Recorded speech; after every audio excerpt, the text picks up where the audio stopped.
Let's look at some best practices in HR and talent management. I mean, today, again, this is an introductory session.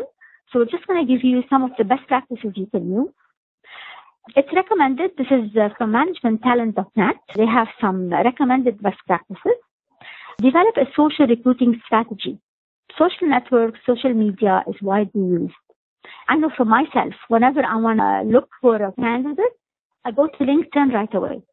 You know, I see the skills, the competencies, the places they work. I see the recommendations people write about them. But that's not the only way to do it. But I use, LinkedIn. Maybe I use Facebook to see the interests of the employees, what they like, what they don't like, whether they're going to be a fit for my organization. So this is advisable. But of course, it's not the only way to hire people. I repeat that. Extend your employment brand. Make sure that people know about you as a brand. Make it visible. Make yourself reputable through your brand, okay? Now, people, when they say Nike, everybody, you see the check mark and you know it's Nike. So get to that point. Engage your line managers, okay? Don't do everything yourself. Engage your management team. Engage the people who are going to manage those employees directly.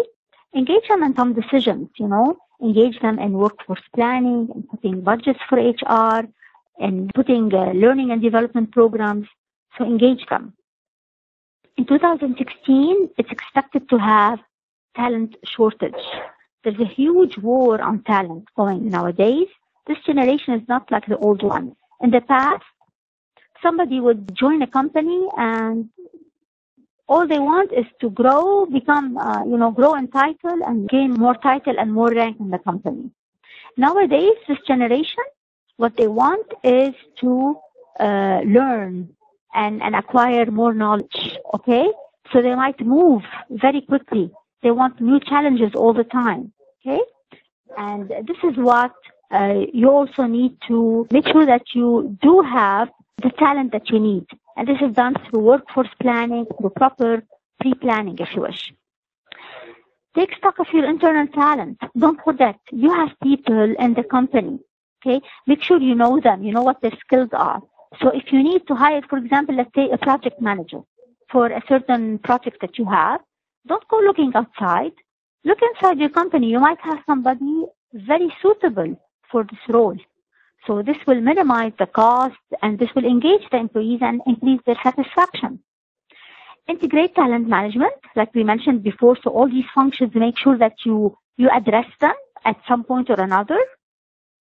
Line up future leaders. This is where we talk about succession planning, Make sure you have a space for people to grow and become leaders. Empower them. Give them more responsibilities. Make them more accountable at the end of the day. Automate your talent management.